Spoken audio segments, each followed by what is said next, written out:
Hi everyone, Katie here. Welcome back to another layout video.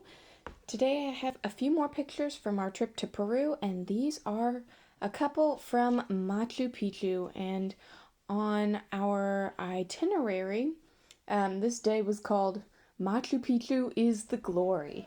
So that will be my title. Before I started this video, I spent almost an hour and a half creating the letters, which you'll see here. They're very colorful, and I definitely wanted my layout to have a lot of color.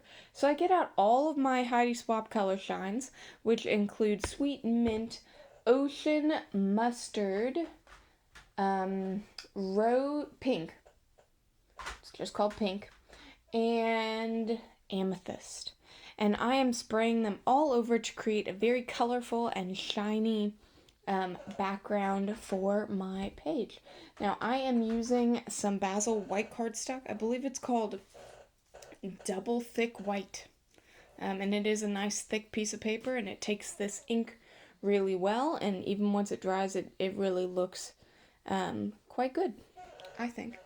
So I've got my splatters where I want them, and I decided that I need a little bit of mixed media in the background too, so I use a stencil and my Stickles glitter gel in Nebula to just add a little more sparkle and shine, as well as a little bit more texture to this layout.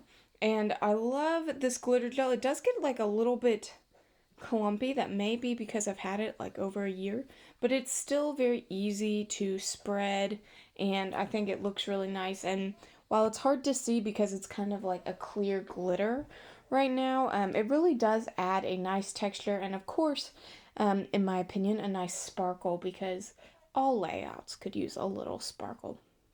At least I think they could. I wipe off my stencil, and you can see my palette knife is already completely covered in glitter, so I just kind of wipe that off real quick.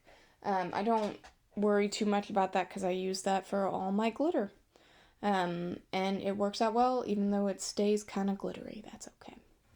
Now, I trim my layout down to 12 by 12. It's slightly more than 12 by 12 just because of the branding strip, but that, no big deal there.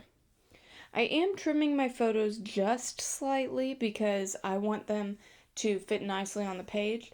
I end up taking a 1/4 inch off the top and bottom, nothing off the sides this time, just because, I didn't want to take off anything on the sides. It was a lot of good to see. As I've said many times before, there is no camera wide enough to capture the magnitude, the awesomeness of Machu Picchu. So, can't be cutting it down too much. I do end up overlapping my photos just a little bit, which seems terrible, but it'll all work out. And now here you can see these letters that I worked on. They are almost like mini cut files for each little letter. I cut each one out on my Cricut. This is actually the font Peru Adventures, and I got it from defont.com. It is free for personal use, and it cut really well on the Cricut. It did take a while, but it cut really well, and I poked out all the little pieces and then backed them like a cut file with a piece of paper from Chamel's Never Grow Up 6x8 journaling pad. And it's just, really colorful, and, exactly the vibes that I was going for with this layout. Now, I'm trying to arrange it so that they all fit on here. And I was trying not to mess around with my mixed media too much because it is still wet. Even as I am recording my voiceover for this video, it's still wet.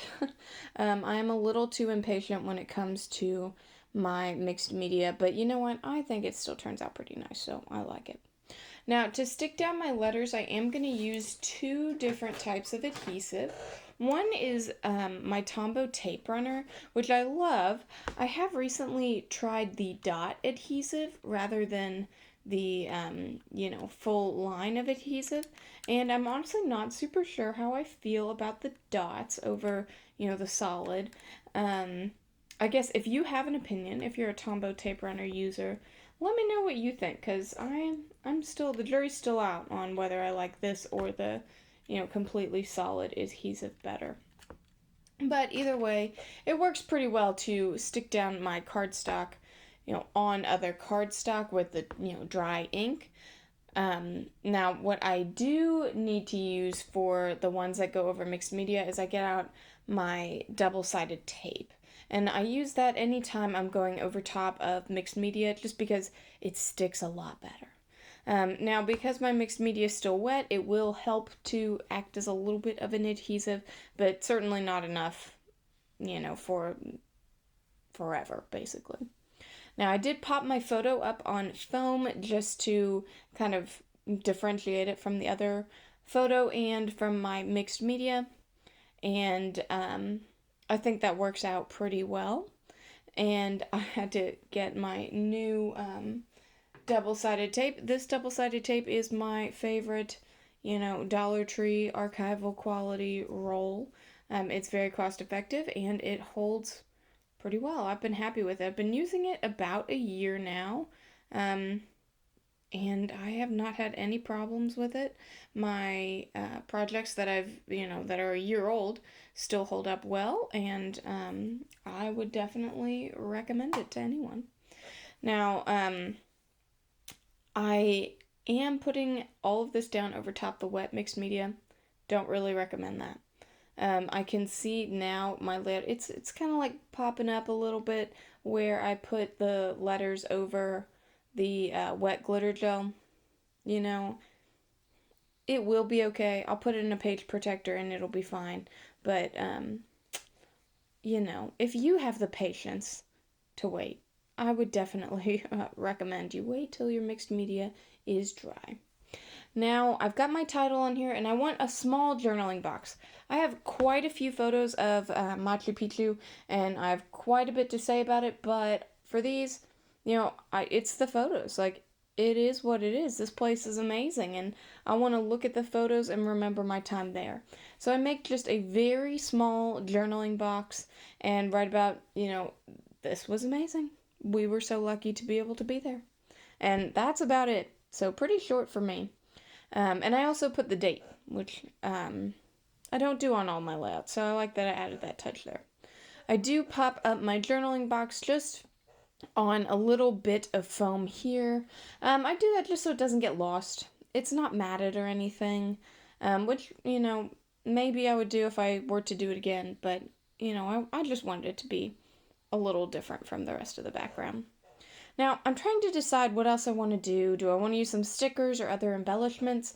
And ultimately, I decide no. I've got a lot on this layout. So the only thing I add here is kind of a controlled doodly border to finish off my layout. I think this just kind of frames it in nicely here. And even though it's not super, super embellished, I think the mixed media and the letters do enough for it. So that will finish up my layout. Thank you so much for watching, and I'll see you again next time. Bye.